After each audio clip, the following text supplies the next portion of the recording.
ಊರ್ಮಿಳೆ, ಮಲಗುವುದಿಲ್ಲವೇ? ಸಹೋದರ ಅತ್ತಿಗೆ ವಿಶ್ರಾಂತಿ ಪಡೆಯಲೆಂದು ಕಳಿಸಿದರೆ ನೀನು ಏನನ್ನು ಚಿಂತಿಸುತ್ತಾ ಕುಳಿತು ಬಿಟ್ಟೆಯಲ್ಲ. ನನ್ನ ಚಿಂತೆಗೆ ಕಾರಣವಾದ ವಿಚಾರವನ್ನು ನಿಮ್ಮ ಬಳಿ ಹೇಳಬಾರದಂದುಕೊಂಡರೂ ಅದು ಏಕೋ ನನ್ನ ಮನಸ್ಸಿನಿಂದ ದೂರವಾಗುತ್ತಿಲ್ಲ ಸ್ವಾಮಿ. ಅದನ್ನು ಹೇಳಿದರೆ ನಿಮಗೆ ಬೇಸರ ಉಂಟಾಗಬಹುದೆಂಬ ಚಿಂತೆಯು ತಡೆಯುತ್ತಿದೆ.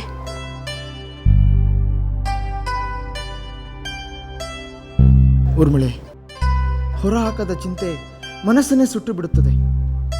ನನ್ನಲ್ಲಿ ಹೇಳಲು ಹಿಂಜರಿಕೆ ಏಕೆ? ಹೇಳಿಬಿಡು. ನೀನು ಉದ್ದೇಶಪೂರ್ವಕವಾಗಿ ನನಗೆ ಬೇಸರ ಮಾಡುವುದಿಲ್ಲವೆಂಬುದು ನನಗೆ ಗೊತ್ತಿಲ್ಲವೇ? ಹೇಳು, ನಿನ್ನ ಚಿಂತೆ ಏನೆಂದು ಹೇಳು.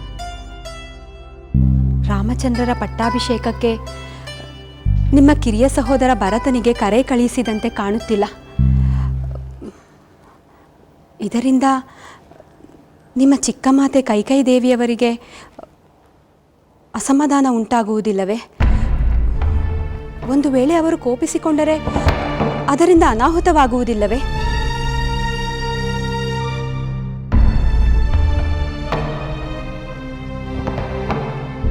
ಊರ್ಮಿಳೆ, ನಿನ್ನ ಚಿಂತೆ ಸಕಾರಣವಾಗಿದೆ. ನಿನ್ನ ಮನಸ್ಸಿನ ಆತಂಕ ತಪ್ಪೆಂದು ಹೇಳಲಾರೆ. ಆದರೆ ನೀನು ಚಿಂತೆ ಪಟ್ಟಂತೆ ಏನಾದರೂ ಆಗಬಹುದೆಂದು ಅಂದುಕೊಳ್ಳುವುದು ಬೇಡ. ರಾಮನ ಪಟ್ಟಾಭಿಷೇಕಕ್ಕೆ ಭರತ ಬಂದರೆ ಸಮಸ್ಯೆ ಉಂಟಾಗುವುದೋ, ಬಾರದಿದ್ದರೆ ಸಮಸ್ಯೆ ಉಂಟಾಗುವುದೋ ಯಾರು ಬಲ್ಲರು? ಸ್ವಾಮಿ, ಭರತನಿಂದ ಸಮಸ್ಯೆ ಉಂಟಾಗಲು ಹೇಗೆ ಸಾಧ್ಯ? ಭರತನಿಗೆ ರಾಮಚಂದ್ರರ ಮೇಲೆ ನಿಮ್ಮಂತೆಯೇ ಅಪಾರವಾದ ಪ್ರೀತಿ ಗೌರವಗಳಿವೆ. ಅದು ನಿಜ ಊರ್ಮಿಳೆ. ಆದರೆ ಅದೇ ಮಾತನ್ನು ಚಿಕ್ಕ ಮಾತೆ ಕೇಕೆಯವರ ಬಗ್ಗೆ ಹೇಳಲಾಗುವುದಿಲ್ಲ. ಅವರ ಮನಸ್ಸಿನಲ್ಲಿ ಎಂಥ ಭಾವನೆಗಳಿವೆಯೋ ಯಾರಿಗೆ ಗೊತ್ತು? ಅವರ ಮನಸ್ಸಿನ ಭಾವನೆಗಳಿಂದ ಏನಾದರೂ ತೊಂದರೆ ಉಂಟಾಗಬಹುದೆಂದು ನಾನು ಚಿಂತಿಸುತ್ತಿರುವುದು. ಊರ್ಮಿಳೆ, ಕೇವಲ ಊಹೆಯ ಮೇಲೆ ಚಿಂತಿಸುತ್ತಾ ಅಶಾಂತಿಯಿಂದ ತಳಮಳಿಸುವುದೇಕೆ? ಶುಭವನ್ನೇ ಹಾರೈಸುತ್ತಾ ವಿಶ್ರಾಂತಿ ಪಡೆಯುವುದು ಒಳ್ಳೆಯದು. ಏಕೆಂದರೆ ನಾಳಿನ ಪಟ್ಟಾಭಿಷೇಕ ಸಮಾರಂಭದಲ್ಲಿ ಬೇಕಾದಷ್ಟು ಕೆಲಸಗಳಿರುತ್ತವೆ.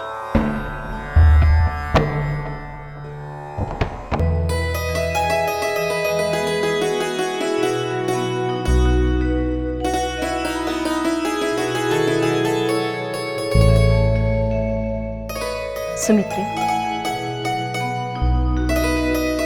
ರಾತ್ರಿ ಬಹಳ ಹೊತ್ತಾಗಿದೆ. ರಾಮನಿಗಾಗಿ ಪ್ರಾರ್ಥನೆಯನ್ನು ಮಾಡಿದ್ದು ಸಾಕು. ಇನ್ನಾದರೂ ವಿಶ್ರಾಂತಿಯನ್ನು ತೆಗೆದುಕೋ. ಬೆಳಗಾಗುತ್ತಲೇ ಪಟ್ಟಾಭಿಷೇಕದ ಕೆಲಸಗಳಲ್ಲಿ ತೊಡಗಬೇಕಲ್ಲವೇ? ಸಹೋದರಿ, ನಾನು ಬೆಳಗಿನವರೆಗೆ ನಿನ್ನ ಜೊತೆ ಪ್ರಾರ್ಥನೆಯಲ್ಲಿಯೇ ತೊಡಗುತ್ತೇನೆಂದು ಮೊದಲೇ ಹೇಳಿರಲಿಲ್ಲವೇ? ನಿನಗೆ ಬೇಡದ ವಿಶ್ರಾಂತಿ ನನಗೂ ಬೇಡ. ಹಠ ಮಾಡಬೇಡ ಸುಮಿತ್ರೆ. ಜಾಗರಣೆ ಇರುವೆನೆಂದು ನಾನು ಸಂಕಲ್ಪ ಮಾಡಿದ್ದೇನೆ. ಅದನ್ನು ಮೀರಿದರೆ ನನ್ನ ರಾಮನಿಗೆ ಕೇಡಾಗುವುದಿಲ್ಲವೇ? ನಿನ್ನ ಸದಾಶಯವೇ ಸಾಕು. ನೀನು ಜಾಗರಣೆ ಇರುವ ಅಗತ್ಯವೇ ಇಲ್ಲ. ಹೋಗು, ವಿಶ್ರಾಂತಿಯನ್ನು ತೆಗೆದುಕೋ. ಸಹೋದರಿ, ವಿಶ್ರಮಿಸಬೇಕೆನಿಸಿದರೆ ನಾನೇ ಹೋಗುತ್ತೇನೆ. ಆದರೆ ಸದ್ಯದಲ್ಲಂತೂ ಹಾಗೆ ಅನ್ನಿಸುತ್ತಿಲ್ಲ. ನಾನು ಸಾಧ್ಯವಾದಷ್ಟು ಹೊತ್ತು ನಿನ್ನೊಂದಿಗಿರುತ್ತೇನೆ. ನಾನು ನಿನ್ನ ಜೊತೆ ಪ್ರಾರ್ಥನೆಯಲ್ಲಿ ತೊಡಗುತ್ತೇನೆ. ಸುಮಿತ್ರೆ, ನಿನ್ನ ಮನಸ್ಸಿನಲ್ಲಿ ಯಾವುದೋ ಆತಂಕ ಬಾಧಿಸುತ್ತಿರುವಂತಿದೆ. ಏನದು? ಹೇಳು. ಏನೆಂದು ಸ್ಪಷ್ಟವಾಗಿ ಹೇಳಲಾಗುತ್ತಿಲ್ಲ. ಆದರೆ ಆತಂಕವಂತೂ ಇದೆ. ಒಬ್ಬಳೇ ಆದರೆ ಆ ಆತಂಕ ಇನ್ನೂ ಹೆಚ್ಚಾಗುತ್ತದೆ ಎಂಬ ಭಯವಿದೆ. ಹಾಗಾದರೆ ನೀನು ಇಲ್ಲಿಯೇ ಇರು. ನಿನ್ನ ಮನಸ್ಸಿಗೆ ಸಮಾಧಾನವಾಗುವವರೆಗೂ ನನ್ನೊಡನೆ ಪ್ರಾರ್ಥನೆಯನ್ನು ಮಾಡು.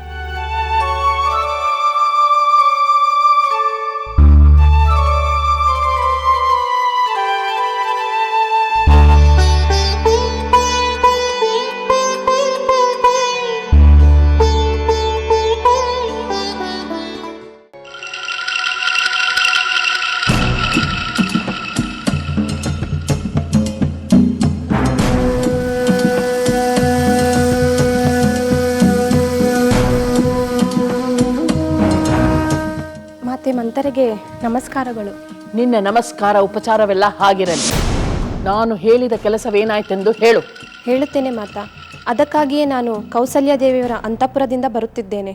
ಮಹಾರಾಣಿ ಕೌಸಲ್ಯಾದೇವಿಯವರ ಅಂತಃಪುರದಲ್ಲಿ ವಿಶೇಷವೇನಾದರೂ ನಿನ್ನ ಗಮನಕ್ಕೆ ಬಂದಿತೆ?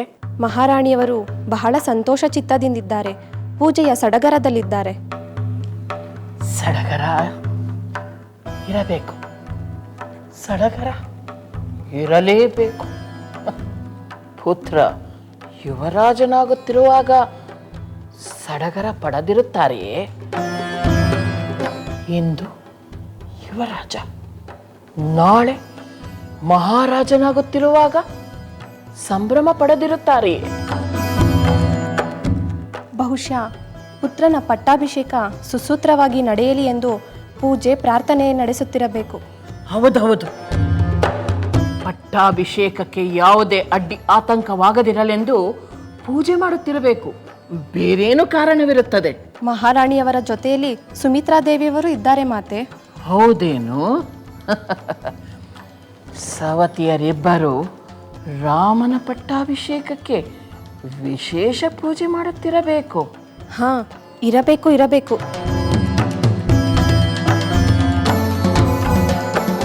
ಮಾಡಲಿ, ಅವರು ಅವರ ಪೂಜೆ ಮಾಡಲಿ.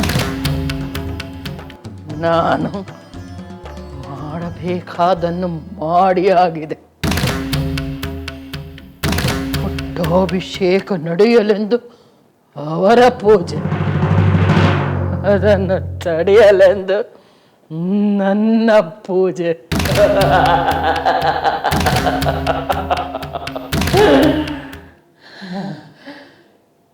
ಈಗಾಗಲೇ ಮಹಾರಾಜರು ಕೈಕೇಯಿ ರಾಣಿಯನ್ನು ಕಂಡಿರುತ್ತಾರೆ.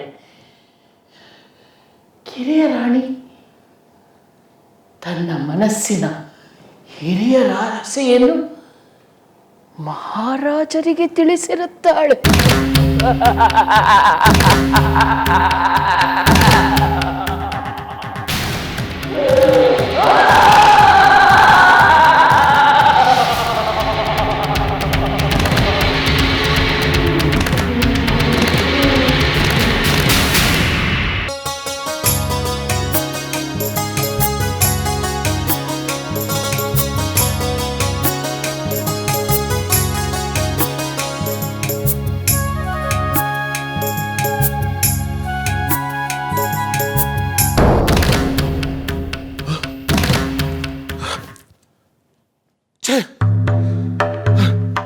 ಇದೇನಿದು?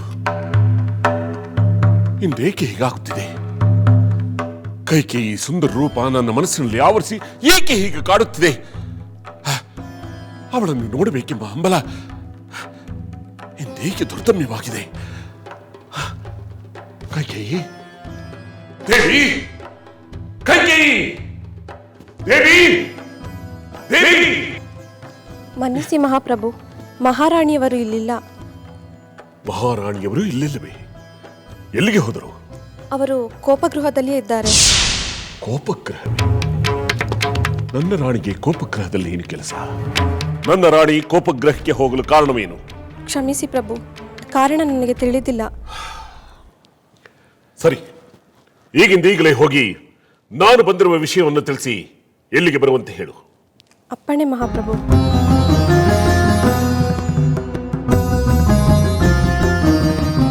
ನನ್ನ ರಾಣಿಯನ್ನು ಸುಂದರ ಮಾತುಗಳಿಂದ ರಮಿಸಿ ನನ್ನ ರಾಮಚಂದ್ರನ ಪಟ್ಟಾಭಿಷೇಕಕ್ಕೆ ಪಾಲ್ಗೊಳ್ಳುವಂತೆ ತಿಳಿಸಲು ಬಂದರೆ,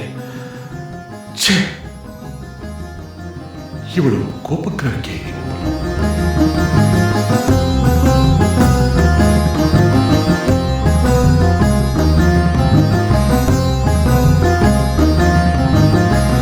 ಪೂಜ್ಯರೇ, ತಾವು ಸೂಚಿಸಿದಂತೆ ಪುರೋಹಿತರು ಪಟ್ಟಾಭಿಷೇಕದ ಎಲ್ಲ ಮಂಗಳ ಕಾರ್ಯಗಳನ್ನು ಮುಗಿಸಿದರು. ಇನ್ನೂ ಏನಾದರೂ ಆಚರಣೆಗಳಿದ್ದರೆ ದಯಮಾಡಿ ತಿಳಿಸಿ, ಅದನ್ನು ನಾವು ಶ್ರದ್ಧೆಯಿಂದ ನಿರ್ವಹಿಸುತ್ತೇವೆ. ರಾಮಚಂದ್ರ, ನಿನ್ನ ಸೌಜನ್ಯ ಸರಳತೆಯನ್ನು ಕಂಡು ನನಗೆ ಅಪಾರ ಆನಂದವಾಗುತ್ತಿದೆ. ಎಲ್ಲವನ್ನೂ ತಿಳಿದಿದ್ದರೂ ಸಹ ತಿಳಿದೆನೆಂಬ ಅಹಂಭಾವವಿಲ್ಲದೆ ವಿನಯದಿಂದ ಹಿರಿಯರಿಂದ ಎಲ್ಲವನ್ನೂ ಕೇಳಿ ತಿಳಿದುಕೊಳ್ಳುವೆ. ಗುರು ಹಿರಿಯರ ಭಕ್ತಿಗೆ ನೀನು ಆದರ್ಶನಾಗಿರುವ ರಾಮಚಂದ್ರ. ಅದು ಎಲ್ಲರಲ್ಲೂ ಇರಬೇಕಾದ ಸಹಜ ಗುಣ ಗುರುವರ್ಯ. ಗುರುವಿನ ಸ್ಥಾನದ ಮಹತ್ವ ಏನೆಂಬುದನ್ನು ಈ ಲೋಕದ ಜನರು ನಿನ್ನಿಂದ ಕಲಿಯಬೇಕು ರಾಮಚಂದ್ರ. ನಿನ್ನ ವಿನಯ ಗುಣಗಳನ್ನು ಎಷ್ಟು ಹೊಗಳಿದರೂ ಸಾಲದು. ಈ ಸೀತೆಯು ಕೂಡ ನಿನಗೆ ತಕ್ಕಳಾದ ಸತಿ. ಸದ್ಗುಣಗಳಲ್ಲಿ ನಿನಗೆ ಸರಿಸಮಾನಳು. ಹೊಗಳಬೇಡಿ ಪೂಜ್ಯರೇ. ಗುಣವಂತರಾದ ಪತಿಯ ನೆರಳಾಗಿ ಬದುಕುವುದೇ ನನ್ನ ಜೀವನದ ಸಾರ್ಥಕ್ಯ. ಮಗಳೇ, ನೀನು ಮಿತ್ರೆಯಲ್ಲಿದ್ದಾಗಲೇ ಒಬ್ಬ ಆದರ್ಶ ಸತಿಗೆ ಬೇಕಾದ ಗುಣ ವಿಶೇಷಗಳನ್ನು ಕಲಿತು ಬಂದಿದ್ದೀಯೆ ಎಂದು ನನಗೆ ಗೊತ್ತು. ರಾಮಚಂದ್ರ, ನಾಳೆಯ ದಿನ ನೀನು ಯುವರಾಜನಾಗಿ ಪಟ್ಟಾಭಿಷಕ್ತನಾಗುತ್ತಿರುವೆ. ಅದಾದ ನಂತರ ನಿನ್ನ ಸದ್ವರ್ತನೆ, ಸೌಜನ್ಯತೆ ಹಾಗೂ ಸಭ್ಯತೆ ಇನ್ನೂ ಹೆಚ್ಚು ಪ್ರಕಾಶಮಾನವಾಗಿ ಬೆಳಗುವಂತಾಗಬೇಕು.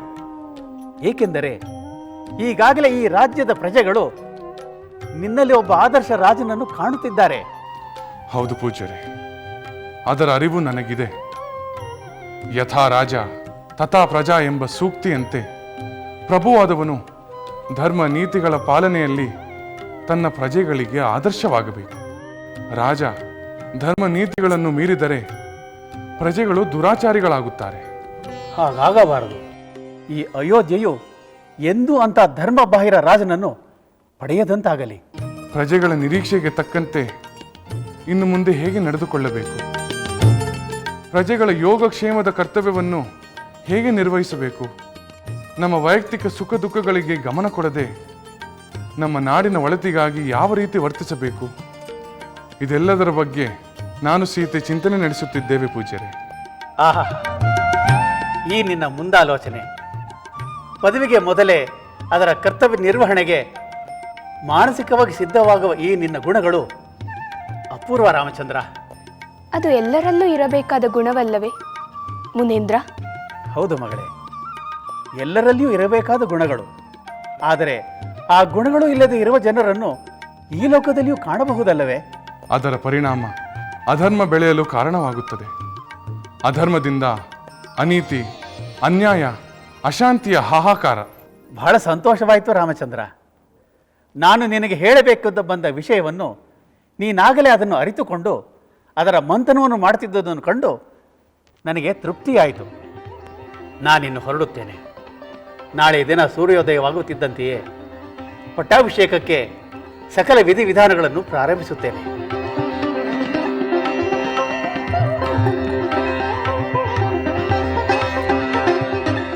ಶುಭಮಸ್ತು.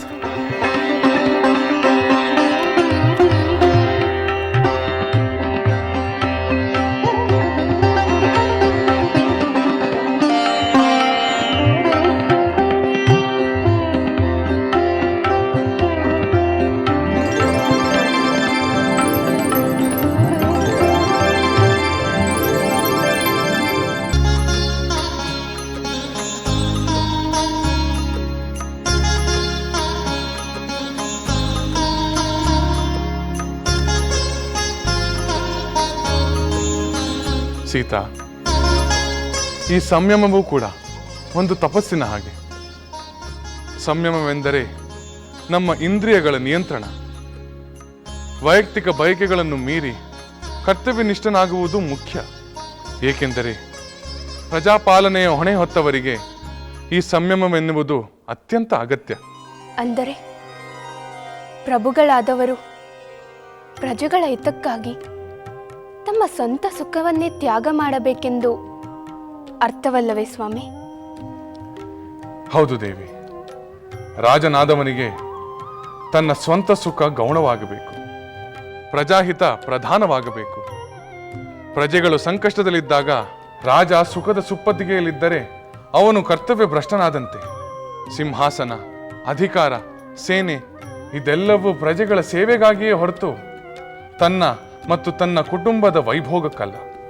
ರಾಜನಾದವನು ನೀತಿ ಧರ್ಮಗಳನ್ನು ಪಾಲಿಸುವುದು ಅಷ್ಟೇ ಮುಖ್ಯವಲ್ಲವೇ? ಅದರಲ್ಲಿ ಸಂದೇಹವೇ ಇಲ್ಲ ದೇವಿ. ಧರ್ಮವೆನ್ನುವುದು ಎಲ್ಲದಕ್ಕಿಂತ ದೊಡ್ಡದು. ಅದಕ್ಕೆ ಪೂರಕವಾದದ್ದು ನೀತಿ. ಧರ್ಮ ನೀತಿಗಳ ಪಾಲನೆ ಕೇವಲ ರಾಜನಾದವನಿಗೆ ಮಾತ್ರವಲ್ಲ, ಪ್ರತಿಯೊಬ್ಬ ವ್ಯಕ್ತಿಗೂ ಅಗತ್ಯ. ಧರ್ಮದಿಂದ ಕೂಡಿದ ದೃಢವಾದ ಹೆಜ್ಜೆಗಳನ್ನು ನೀಡುವವನು ರಾಜನಾಗಿ ಯಶಸ್ವಿಯಾಗುತ್ತಾನೆ. ಅರ್ಥವಾಯಿತು ಸ್ವಾಮಿ. ಸಂಯಮದ ಅರ್ಥ ನನಗೆ ಮನವರಿಕೆ ಆಯಿತು. ಕೇವಲ ಮನವರಿಕೆ ಆದರೆ ಸಾಲದು, ಅದನ್ನ ಕಾರ್ಯರೂಪಕ್ಕೂ ತರಬೇಕು.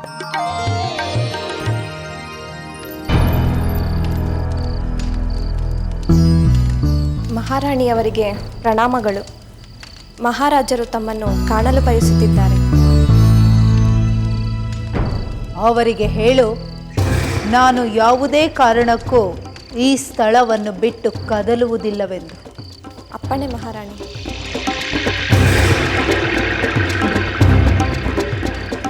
ನಾನಲ್ಲಿಗೆ ಹೋಗಲಿಲ್ಲವೆಂದರೆ ಅವರೇ ಇಲ್ಲಿಗೆ ಬರಬೇಕು, ಬರಲೇಬೇಕು. ಬಂದೇ ಬರುತ್ತಾ, ಬಂದೇ ಬರುತ್ತಾ, ಬಂದೇ. ಇಲ್ಲಿ ನನ್ನ ರಾಣಿ ಬರಲಿಲ್ಲವೇ? ಕ್ಷಮಿಸಿ ಮಹಾಪ್ರಭು, ಮಹಾರಾಣಿಯವರು ಕೋಪಗೃಹದಿಂದ ಯಾವುದೇ ಕಾರಣಕ್ಕೂ ಬರುವುದಿಲ್ಲವಂತೆ. ಏಕೆ ಏಕೆ ಬರುವುದಿಲ್ಲವಂತೆ? ಕಾರಣವಾದರೂ ಏನು? ಕಾರಣ ನನಗೆ ತಿಳಿಯದು ಪ್ರಭು. ಬರುವುದಿಲ್ಲವೆಂದು ಮಾತ್ರ ಹೇಳಿದರು. ಸರಿ, ನೀನಿನ್ನು ಹೊರಡು.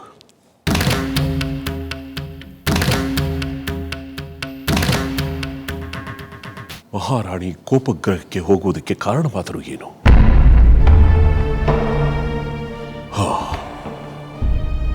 ಕಾರಣವೇನೆಂದು ನಾನೇ ಕೇಳುತ್ತೇನೆ.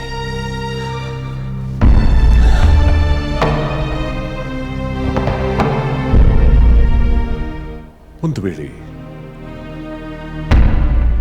ರಾಮನ ಪಟ್ಟಾಭಿಷೇಕದ ವಿಷಯಕ್ಕೆ ಅವಳು ಕೋಪಿಸಿಕೊಂಡಿರಬಹುದೇ? ಅದೇನೇ ಇರಲಿ, ಈಗಲಾದರೂ ಅವಳಿಗೆ ರಾಮನ ಪಟ್ಟಾಭಿಷೇಕದ ವಿಷಯವನ್ನು ತಿಳಿಸಿ ಸಮಾಧಾನಪಡಿಸಬೇಕು. ಇದಕ್ಕಿಂತ ಉತ್ತಮವಾದ ಅವಕಾಶ ದೊರೆಯುವುದಿಲ್ಲ. ಇದೇ ಸರಿಯಾದ ಸಮಯ.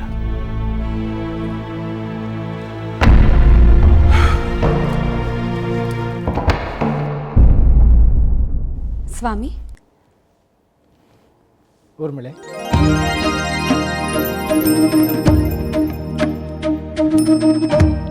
ಊರ್ಮಿಳಾ, ನಾನು ಮಾತೆಯವರನ್ನು ನೋಡಿ ಬರುತ್ತೇನೆ. ಈ ಹೊತ್ತಿನಲ್ಲೇ? ಅವರೀಗ ನಿದ್ರಿಸುತ್ತಿರಬಹುದು. ಇಲ್ಲ ಊರ್ಮಿಳೆ, ಕೌಸಲ್ಯ ಮಾತೆಯವರು ಖಂಡಿತ ನಿದ್ರೆ ಮಾಡಿರುವುದಿಲ್ಲ. ನಾಳೆಯ ಪಟ್ಟಾಭಿಷೇಕದ ನೆನಪಿನಲ್ಲಿ ಅವರಿಗೆ ನಿದ್ರೆ ಬರುವುದಿಲ್ಲ. ಪುತ್ರನ ಶ್ರೇಯಸ್ಸಿಗಾಗಿ ಹಾರೈಸುತ್ತಾ ಅವರು ಎಚ್ಚರವಾಗಿಯೇ ಇರಬಹುದೆಂದು ನನ್ನ ಭಾವನೆ. ನನ್ನ ಮಾತೆಯವರು ಅವರೊಂದಿಗೆ ಇರಬಹುದು. ನಾನು ಮಾಡುವ ಕಾರ್ಯವೇನಾದರೂ ಇದ್ದರೆ ಅದನ್ನು ಕೇಳಿ ಬರುತ್ತೇನೆ. ಸ್ವಾಮಿ, ನಿಮ್ಮ ಜೊತೆ ನಾನು ಬರಲೇ? ಬೇಡ ಊರ್ಮಿಳೆ, ನೀನು ಬರುವುದು ಬೇಡ. ನೀನು ವಿಶ್ರಾಂತಿ ತೆಗೆದುಕೋ. ಅಗತ್ಯವಿದ್ದರೆ ನೀನು ಬರುವೆ ಅಂತ. ಸ್ವಾಮಿ,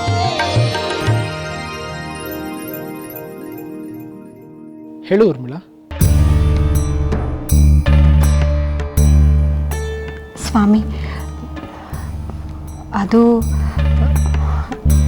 ಹೇಳು ಊರ್ಮಿಳಾ, ಹಿಂಜರಿಕೆ ಏಕೆ? ನಿನ್ನ ಮನಸ್ಸಿನಲ್ಲಿರುವುದನ್ನು ನಿರಾತಂಕವಾಗಿ ಹೇಳು. ನಾನು ಬೇಸರ ಮಾಡಿಕೊಳ್ಳುವುದಿಲ್ಲ. ಸ್ವಾಮಿ,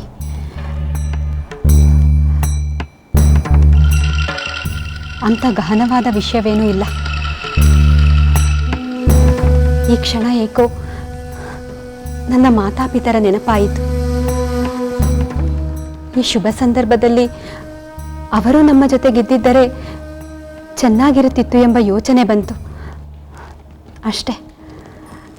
ಹೌದು ದೇವಿ, ಅವರು ಇದ್ದಿದ್ದರೆ ಇನ್ನಷ್ಟು ಚೆನ್ನಾಗಿರುತ್ತಿತ್ತು. ಆದರೆ ಕಡಿಮೆ ಅವಧಿಯಲ್ಲಿ ಪಟ್ಟಾಭಿಷೇಕ ನಿರ್ಧಾರವಾದುದರಿಂದ ಅವರಿಗೆ ಆಹ್ವಾನ ಕಳಿಸಲಿಲ್ಲವೆಂದು ಕಾಣುತ್ತದೆ. ಪಟ್ಟಾಭಿಷೇಕ ಮುಗಿಯಲಿ, ಕೆಲವೇ ದಿನಗಳಲ್ಲಿ ಅವರೇ ಬರಬಹುದು. ಅಥವಾ ನಾನು, ನೀನು, ಸಹೋದರ ಅತ್ತಿಗೆ ಒಟ್ಟಿಗೆ ಅಲ್ಲಿಗೆ ಹೋಗಿ ಬರಬಹುದು. ಆಗಲಿ ಸ್ವಾಮಿ, ಆ ಸಂತೋಷದ ಕ್ಷಣಕ್ಕಾಗಿ ನಾನು ಎದುರು ನೋಡುತ್ತೇನೆ. ಅದು ಆನಂತರದ ಆಲೋಚನೆ. ಈಗ ನಾವು ಪಟ್ಟಾಭಿಷೇಕದ ಬಗ್ಗೆ ಮಾತ್ರ ಯೋಚಿಸೋಣ. ನಾನು ಹೋಗಿ ಬರುತ್ತೇನೆ.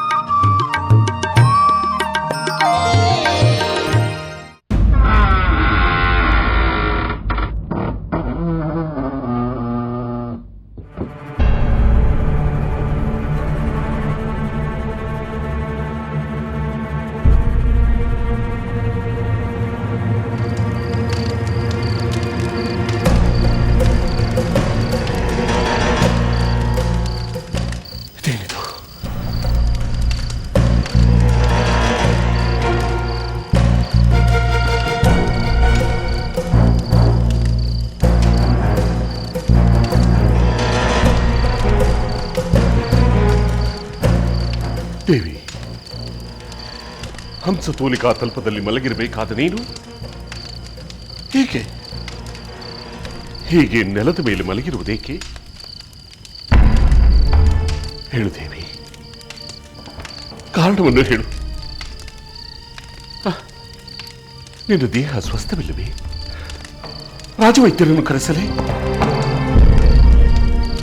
ದೇವಿ, ನನ್ನ ಹೃದಯ ನಡುಗುತ್ತಿದೆ. ಸರ್ವಾಂಗ ಸುಂದರಿಯಾಗಿ ಅಪ್ಸರೆಯಂತೆ ಕಾಣುತ್ತಿರುವ ನೀನು ಈ ಮಲಿನ ವಸ್ತ್ರವೇಕೆ? ಈ ಚದುರದ ಕೂದಲೇಕೆ? ಈ ನಿರಾಭರಣ ದೇಹವೇಕೆ? ದೇವಿ,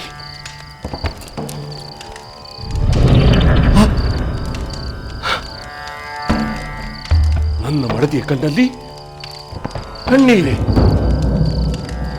ಈ ದಶರಥ ಮಹಾರಾಜನ ಮುದ್ದಿನ ಮಡದಿಯ ಕಣ್ಣಲ್ಲಿ ಕಣ್ಣೀರೇ. ಹೇಳ್ದೇವಿ, ಕಾರಣವೇನು? ಈ ನಿನ್ನ ಮೌನವನ್ನು ನಾನು ಸಹಿಸಲಾರೆ. ದೇವಿ, ಈ ಕೋಪಗ್ರಹದಲ್ಲಿ ಇಂತಹ ಅವಸ್ಥೆಯಲ್ಲಿರಲು ಕಾರಣವೇನು ದೇವಿ? ಮಾತನಾಡು ದೇವಿ, ಹೇಳು ದೇವಿ. ದೇವಿ, ಹಿಂದೆಂದೂ ಈ ಕೋಪಗ್ರಹದಲ್ಲಿ ನಿನ್ನನ್ನು ಈ ಅವಸ್ಥೆಯಲ್ಲಿ ನಾನು ಕಂಡಿರಲಿಲ್ಲ. ಕಾಣುವೆನೆಂಬ ಕಲ್ಪನೆಯನ್ನು ಕೂಡ ಮಾಡಿರಲಿಲ್ಲ. ಈ ಕೋಪಗ್ರಹಕ್ಕೆ ಬಂದು ನಿನ್ನ ಈ ಸುಂದರ ದೇಹವನ್ನು ಇಷ್ಟೊಂದು ನಿಕೃಷ್ಟವಾಗಿ ಈಡಾಡುವಷ್ಟು ಕೋಪಾವೇಶಕ್ಕೊಳಗಾಗುತ್ತೆ ಎಂದು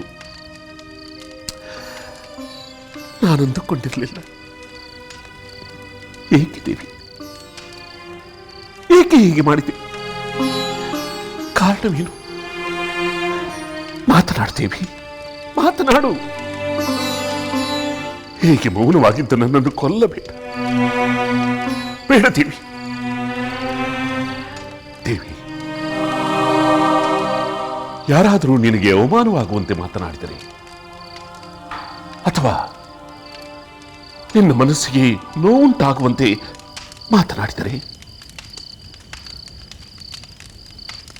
ಅಥವಾ ನಿನ್ನನ್ನು ಈ ಸ್ಥಿತಿಯಲ್ಲಿ ಕಂಡು ನಾನು ದುಃಖಿಸುವುದನ್ನು ನೋಡಬೇಕೆಂದು ಹೀಗೆ ಮಾಡಿದೆಯಾ? ಬೇಡ ದೇವಿ, ಬೇಡ. ನಿನ್ನ ಈ ಸುಂದರ ಸುಕೋಮಲ ದೇಹವನ್ನು ದಂಡಿಸುವುದು ಧರ್ಮಲ್ಲ. ಇಂತಹ ಸ್ಥಿತಿಯಲ್ಲಿ ನಿನ್ನನ್ನು ನೋಡಲು ನನಗೆ ಬಹಳ ಕಷ್ಟವಾಗುತ್ತದೆ, ಬಹಳ ಕಷ್ಟವಾಗುತ್ತದೆ. ತುಂಬಿದ ನಗುಮುಖವನ್ನು ನೋಡಲು ನಾನೇನು ಮಾಡಬೇಕು? ಹೇಳು ದೇವಿ, ಮಾತನಾಡು ದೇವಿ, ಹೇಳು ದೇವಿ, ನಾನೇನು ಮಾಡಬೇಕು? ನಿನಗಾಗಿ ನಾನು ಏನು ಮಾಡಲು ಸಿದ್ಧ. ಕಠಿಣವಾದ ಮಾತುಗಳಿಂದ ನಿನ್ನ ಮನಸ್ಸಿಗೆ ನೋವುಂಟು ಮಾಡಿದವರ ನಾಲಿಗೆಯನ್ನು ಕತ್ತರಿಸಿ ಬಿಡಲೇ. ನಿನಗೆ ಅವಮಾನಿಸಿದವರನ್ನು ಶಿರಚ್ಛೇದನ ಮಾಡಿಬಿಡಲೇ.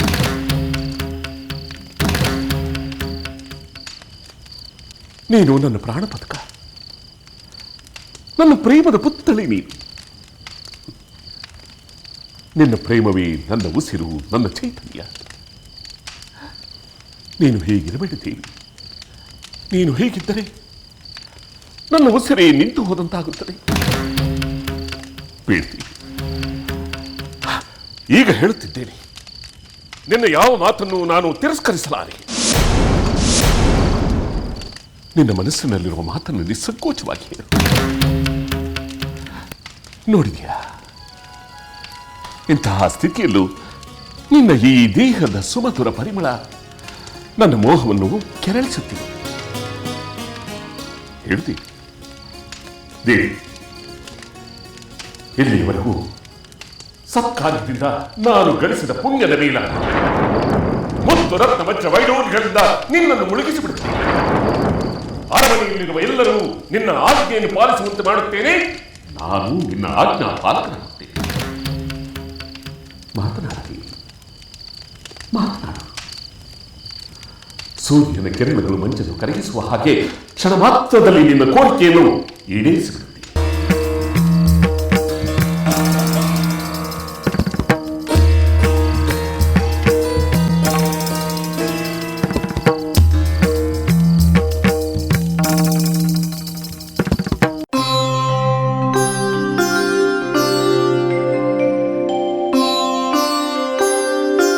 ಶುಭಮಸ್ತು.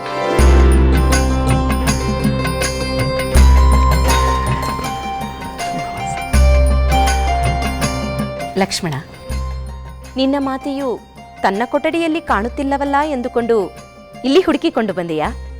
ಹೌದು ಮಾತೆ, ನಮ್ಮ ಮಾತೆಯವರು ತಮ್ಮ ಕೊಠಡಿಯಲ್ಲಿ ಇಲ್ಲವೆಂದರೆ ನಿಮ್ಮೊಂದಿಗೆ ಇರುತ್ತಾರೆಂಬುದೇ ನನ್ನ ನಂಬಿಕೆ.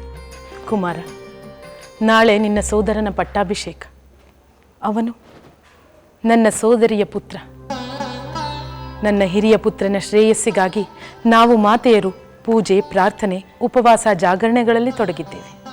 ಬೇಡ, ನೀನು ಹೋಗು ಎಂದು ಎಷ್ಟು ಹೇಳಿದರೂ ಸುಮಿತ್ರೆ ಕೇಳುತ್ತಿಲ್ಲ.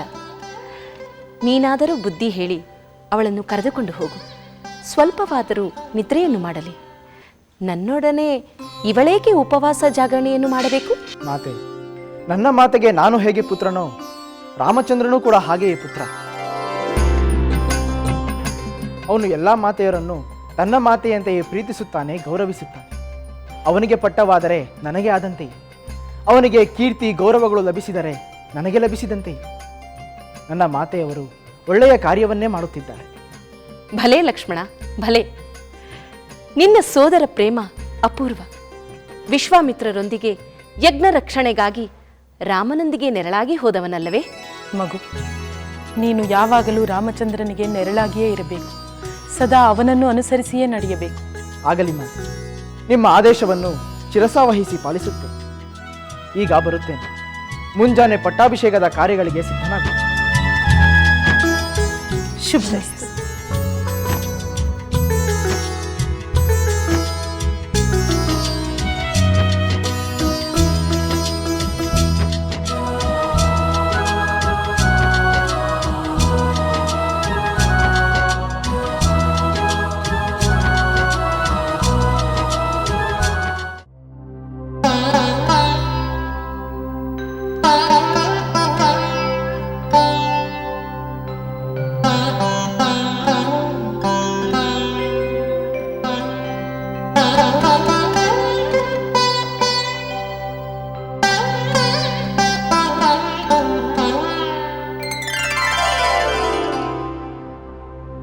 ಊರ್ಮಿಳೆ, ಸ್ವಾಮಿ, ಇನ್ನೂ ಕುಳಿತೇ ಇರುವೆಯಾ? ಏಕೆ ನಿದ್ದೆ ಮಾಡಬಾರದಿತ್ತೆ? ನಿಮಗಾಗಿ ಕಾಯುತ್ತಿದ್ದೆ. ಮಾತಾಮಯ್ಯವರು ಯಾವುದಾದರೂ ಕೆಲಸ ಹೇಳಿದರೆ ಅದರಲ್ಲಿ ನಿಮ್ಮ ಜೊತೆ ನಾನು ಭಾಗವಹಿಸಬಹುದೆಂದುಕೊಂಡೆ. ಅಂಥ ಯಾವ ಕಾರ್ಯವೂ ಇಲ್ಲ ದೇವಿ. ಉಳಿದ ಕಾರ್ಯಗಳೇನಿದ್ದರೂ ಪ್ರಾತಃ ಕಾಲ ನಡೆಯುವ ಪಟ್ಟಾಭಿಷೇಕದ ಸಮಾರಂಭದಲ್ಲಿ. ನೀವು ಮಾತಾಮಯ್ಯವರ ಜೊತೆ ಮಾತನಾಡಿ ಬಂದಿರಾ? ಹೌದು ಊರ್ಮಿಳೆ, ನಮ್ಮ ಮಾತೆಯವರು ಅಲ್ಲಿಯೇ ಇದ್ದರು. ರಾಮನ ಪಟ್ಟಾಭಿಷೇಕ ಸುಗಮವಾಗಿ ನಡೆಯಲೆಂದು ಅವರಿಬ್ಬರು ಉಪವಾಸ, ಜಾಗರಣೆ, ಪೂಜಾದಿಗಳಲ್ಲಿ ತೊಡಗಿದ್ದಾರೆ. ಅವರ ಜೊತೆ ನಿಮ್ಮ ಕಿರಿಯ ಮಾತೆಯವರು ಇದ್ದಾರೆಯೇ? ಇಲ್ಲ ಊರ್ಮಿಳೆ, ಚಿಕ್ಕ ಮಾತೆಯವರು ಈ ಪಟ್ಟಾಭಿಷೇಕಕ್ಕೆ ಸಂಬಂಧಿಸಿದ ಯಾವ ಸಡಗರದಲ್ಲೂ ಭಾಗವಹಿಸಿದಂತೆ ಕಾಣುತ್ತಿಲ್ಲ. ಇಂದಲ್ಲದಿದ್ದರೆ ನಾಳೆಯಾದರೂ ಅವರು ಎಲ್ಲರ ಜೊತೆ ಭಾಗವಹಿಸಬೇಕಲ್ಲವೇ?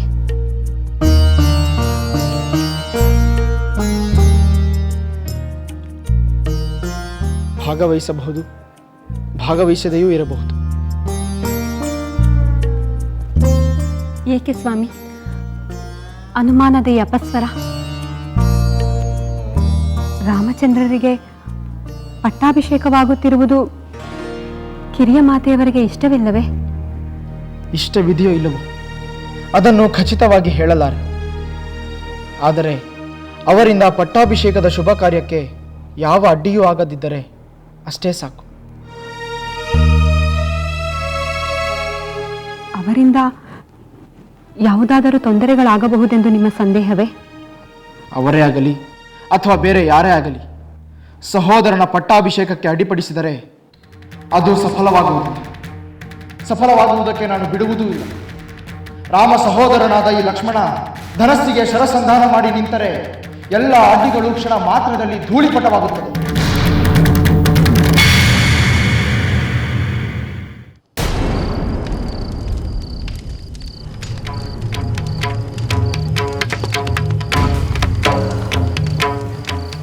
ಪ್ರಭು, ಇದು ನಿಜವಾಗಿಯೂ ನನ್ನ ನೋವನ್ನು ನಿವಾರಿಸುವ ಅಪೇಕ್ಷೆಯೋ ಅಥವಾ ನನ್ನ ಮೇಲಿನ ಸದ್ಯದ ಮೋಹದ ಮಮಕಾರವು?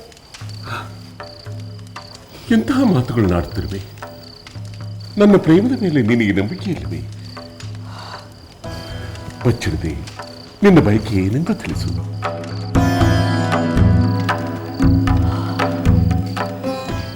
ಪ್ರಭು, ನಿಮಗೆ ನನ್ನ ಪ್ರೇಮ ಬೇಕಿದ್ದರೆ ನಿಮ್ಮ ಮೋಹದ ಮಡದಿ ಸಂತೋಷವಾಗಿರಬೇಕೆಂದರೆ ನನ್ನ ಒಂದು ಕೋರಿಕೆಯನ್ನು ನೀವು ಈಡೇರಿಸಿಕೊಡಬೇಕು. ಆಗಲೇ ಹೇಳಿದನಲ್ಲ ದೇವಿ, ಅದೇನೆಂದು ಹೇಳು.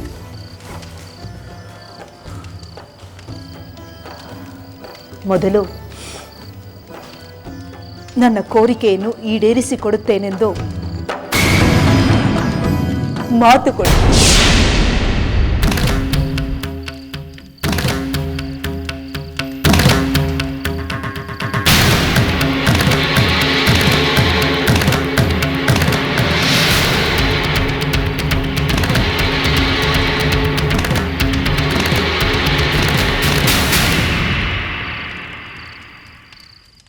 ಮೊದಲು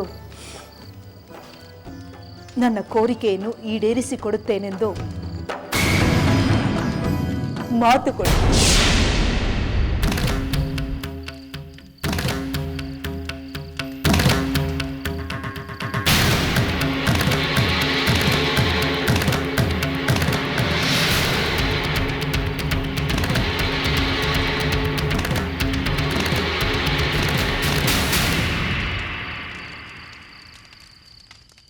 ನಿನ್ನ ಕಿರಿಯ ಮಹಾರಾಣಿಯ ಮಾತಿಗೆ ಮರುಳಾಗಿ ಯಾವ ವಾಗ್ದಾನವನ್ನು ಕೊಡಬೇಡ.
ನನ್ನ ಕೋರಿಕೆಯನ್ನು ಈಡೇರಿಸಿಕೊಡುತ್ತೇನೆಂದು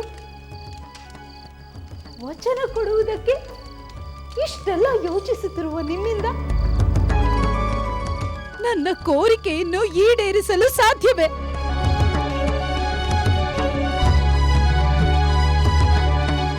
ಪ್ರಭು, ನನ್ನ ಮೇಲೆ ಪ್ರೀತಿ ಇಲ್ಲ ಎಂದು ಒಂದೇ ಒಂದು ಮಾತು ಹೇಳಿಬಿಡಿ. ದೇವಿ, ಹೌದು,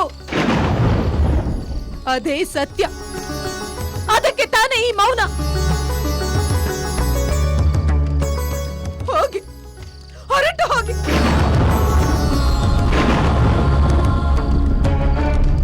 ನನ್ನ ದುಃಖದ ಜ್ವಾಲೆಯಲ್ಲಿ ನಾನೇ ಸುಟ್ಟು ಹೋಗುತ್ತೇನೆ. ಹೋಗಿ, ನನ್ನ ಪಾಡಿಗೆ ನನ್ನನ್ನು ಇರಲು ಬಿಡಿ. ಹೋಗಿ.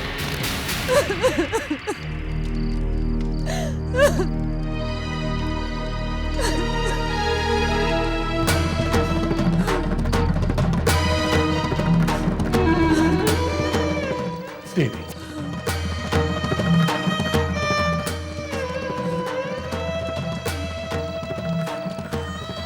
ನಿನ್ನ ಕಣ್ಣಲ್ಲಿ ಕಂಪನಿಯನ್ನು ನಾನು ನೋಡಲಾರೆ.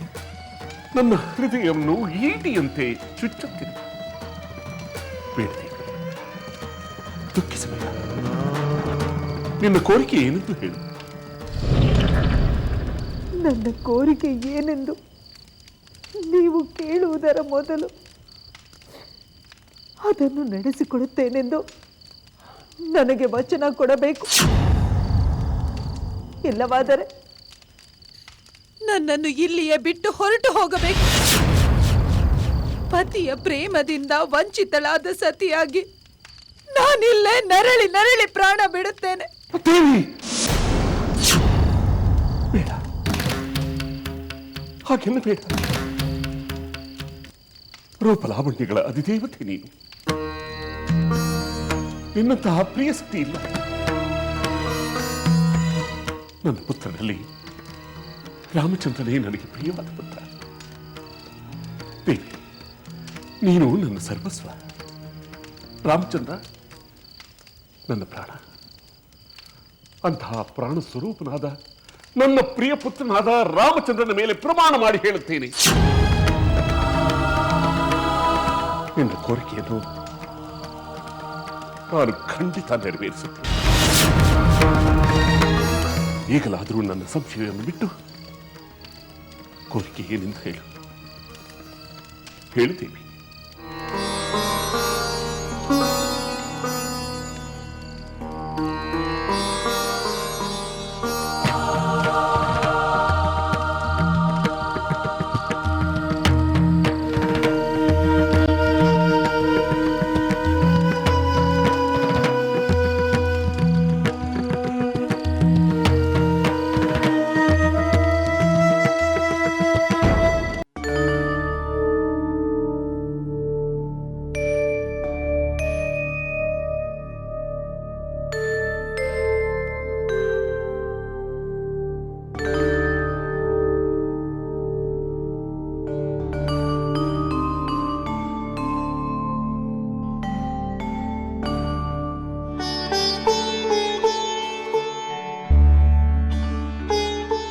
ಆಹಾ, ಪಿತೃ ಸಮಾನನಾದ ಹಿರಿಯ ಸಹೋದರ, ಮಾತೃ ಸ್ವರೂಪರಾದ ಅತ್ತಿಗೆ, ನೀವಿಬ್ಬರನ್ನೂ ಹೀಗೆ ಕುಳಿತಿರುವುದನ್ನು ನೋಡುತ್ತಿದ್ದರೆ ಜಗತ್ತಿನ ತಂದೆ ತಾಯಿಯನ್ನು ಕಂಡಂತೆ ಆನಂದವಾಗುತ್ತಿದೆ.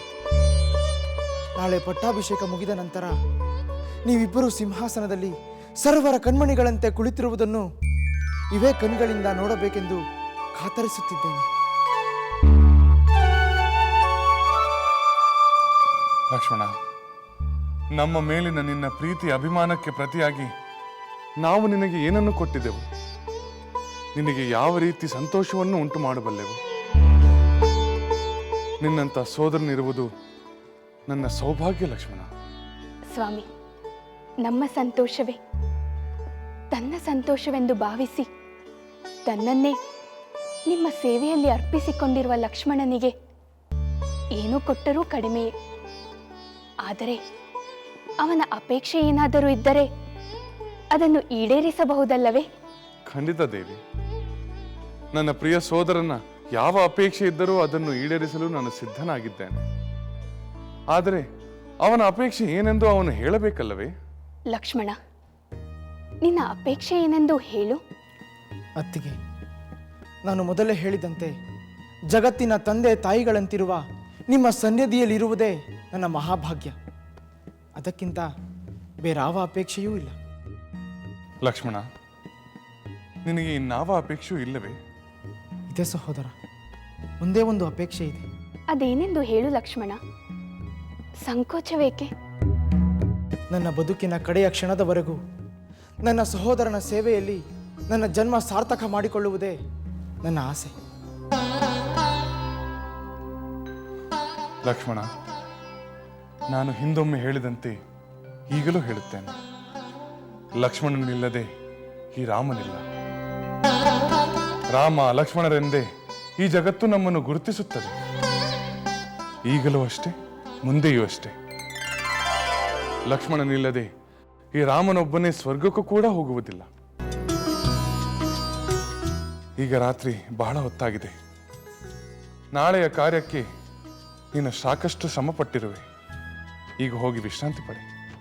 ಸಹೋದರ, ನಮ್ಮ ಮಾತೆಯವರಾದ ಕೌಸಲ್ಯಾದೇವಿ ಮತ್ತು ಸುಮಿತ್ರಾ ದೇವಿಯವರು ನಾಳಿನ ಪಟ್ಟಾಭಿಷೇಕ ಸುಗಮವಾಗಿ ನಡೆಯಲಿ ಎಂದು ರಾತ್ರಿಯೆಲ್ಲ ಉಪವಾಸ ದೇವರನ್ನು ಧ್ಯಾನಿಸುತ್ತಾ ಜಾಗರಣೆ ಮಾಡಲು ನಿರ್ಧರಿಸಿದ್ದಾರೆ.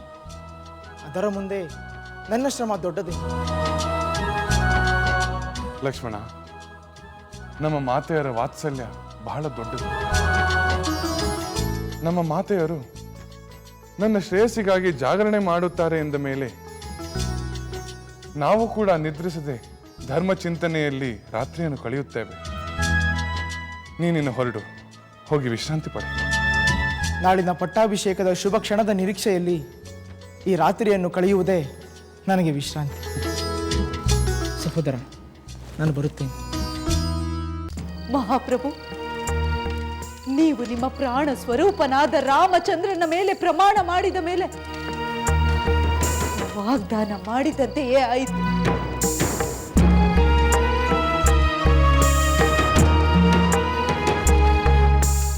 ಮುಕ್ಕೋಟಿ ದೇವತೆಗಳೇ, ಸೂರ್ಯ ಚಂದ್ರರೇ, ಕೇಳಿದಿರಾ? ಆಕಾಶವೇ ನೀನೇ ಸಾಕ್ಷಿ. ನವಗ್ರಹಗಳೇ, ಹಗಲು ರಾತ್ರಿಗಳೇ, ಅಷ್ಟ ದಿಕ್ಕುಗಳೇ, ನೀವೇ ಸಾಕ್ಷಿ. ಸ್ವರ್ಗ, ಮರ್ತ್ಯ, ಪಾತಾಳ ಲೋಕಗಳೇ, ನೀವು ಸಾಕ್ಷಿ. ಯಕ್ಷ, ಗಂಧರ್ವ, ಕಿನ್ನರ, ಕಿಂಪುರುಷರೇ, ಮಾನವ, ದಾನವ, ದೇವತೆಗಳೇ, ರಘುಕುಲ ತಿಲಕ ದಶರಥ ಮಹಾರಾಜರು ನೀಡಿದ ವಚನವನ್ನು ನೀವೆಲ್ಲರೂ ಕೇಳಿದ್ದೀರಾ. ಸತ್ಯಸಂಧರಾದ ದಶರಥ ಮಹಾರಾಜರು ನನ್ನ ಕೋರಿಕೆಯನ್ನು ಈಡೇರಿಸುತ್ತೇನೆಂದು ನೀಡಿದ ವಾಗ್ದಾನಕ್ಕೆ ನೀವೆಲ್ಲರೂ ಸಾಕ್ಷಿಯಾಗಿದ್ದೀರಾ.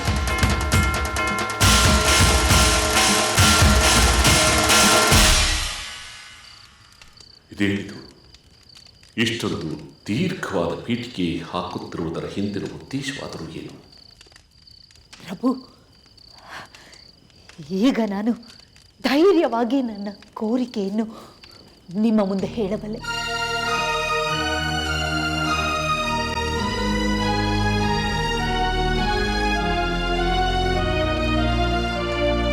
ಪ್ರಭು, ಬಹಳ ಕಾಲದ ಹಿಂದೆ ವೈಜಯಂತದಲ್ಲಿ ದೇವಾಸುರ ಯುದ್ಧ ನಡೆಯಿತು. ಆಗ ನೀವು ಇಂದ್ರನ ಪರವಾಗಿ ಯುದ್ಧ ಮಾಡುತ್ತಿದ್ದಿರಿ.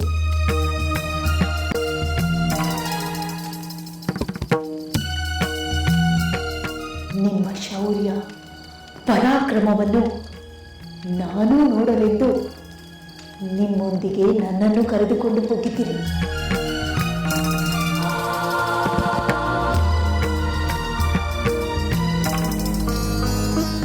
ಆ ಸಮರದಲ್ಲಿ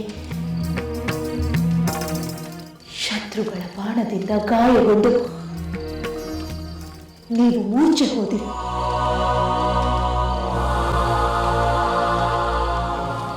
ಆಗ ನಾನು ಎಚ್ಚೆತ್ತುಕೊಂಡು ನಿಮ್ಮನ್ನು ರಥದಲ್ಲಿ ಬಹುದೂರ ಸಾಗಿಸಿ ನಿಮ್ಮ ಪ್ರಾಣ ಉಳಿಸಿದೆ.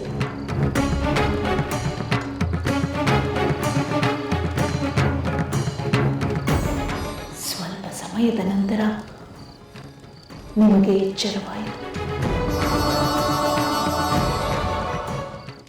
ನೀವು ನನ್ನ ಸಾಹಸವನ್ನು ಮೆಚ್ಚಿ ನನಗೆ 2 ವರಗಳನ್ನು ಅನುಗ್ರಹಿಸುವಂತೆ ಹೇಳಿದಿರಿ. ನೀನು ವೀರ ವನಿತೆಯೇ ಸರಿ.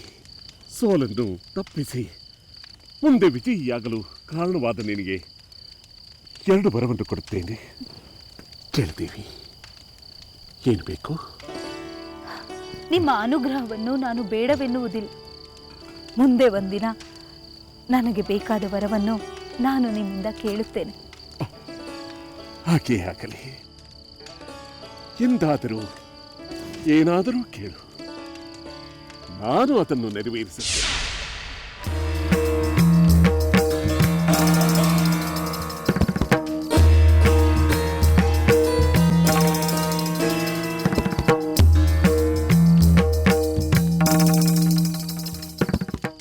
ಎಂದೋ ನಡೆದ ದೇವಾಸುರ ಯುದ್ಧದಲ್ಲಿ ನಾನು ಕೊಡುತ್ತೇನೆಂದು ಹೇಳಿದ್ದ ವರಗಳನ್ನು ಇಂದೇಕೆ ಇವಳು ನೆನಪು ಮಾಡಿಕೊಳ್ಳುತ್ತಿದ್ದಾಳೆ?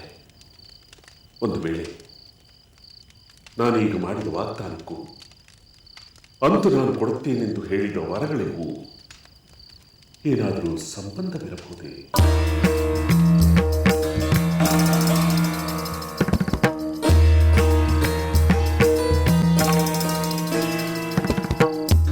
ಏಕೆ ಪ್ರಭು, ಏನು ಯೋಚಿಸುತ್ತಿದ್ದೀರಾ? ಹಿಂದಿನ ವೃತ್ತಾಂತ ನಿಮಗೆ ನೆನಪಿಲ್ಲವೇ? ಇದೆ ದೇವಿ, ಅದನ್ನು ಮರೆಯಲು ಸಾಧ್ಯವೇ? ಸಾಧ್ಯ. ಧನ್ಯಳಾದ.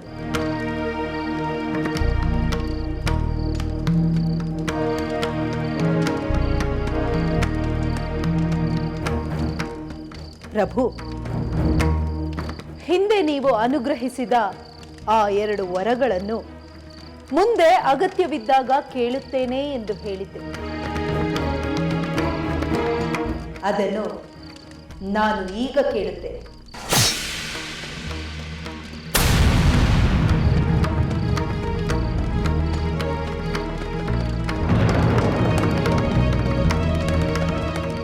ಎಂದೋ ಕೊಡುತ್ತೇನೆಂದಿದ್ದ ವರಗಳನ್ನು ಇಂದು ಈಡೇರಿಸುತ್ತೇನೆಂದು ನನ್ನ ಪ್ರಿಯ ಪುತ್ರ ರಾಮಚಂದ್ರನ ಮೇಲೆ ಆಣೆ ಇಟ್ಟು ಬಿಟ್ಟನಲ್ಲ. ಅದರಲ್ಲೂ ರಾಮನ ಯುವರಾಜ್ಯಾಭಿಷೇಕದ ಈ ಸಂದರ್ಭದಲ್ಲಿ ಈ ಸನ್ನಿವೇಶ ಬರಬೇಕಿದ್ದೆ. ಆ ವಿಷಯ ಈಗಾಗಲೇ ಇವಳಿಗೆ ತಿಳಿದುಬಿಟ್ಟಿದೆಯೇ? ಎಲ್ಲರಿಗೂ ತಿಳಿದ ವಿಷಯ ಇವಳಿಗೆ ತಿಳಿಯದೇ ಇರುತ್ತದೆಯೇ? ಆದರೆ ಇವಳು ಮೊದಲೇ ವಾಗ್ದಾನ ಪಡೆದಿರುವುದು ಏಕೋ ನನ್ನಲ್ಲಿ ಅವ್ಯಕ್ತ ಭೀತಿ ಉಂಟು ಮಾಡುತ್ತಿದೆಯಲ್ಲ.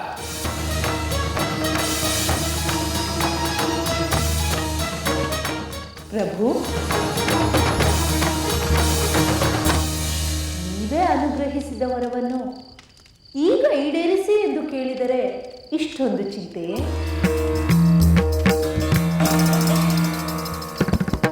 ಅಥವಾ ನೀವು ಹಿಂಜರಿಯುತ್ತಿದ್ದೀರೆ?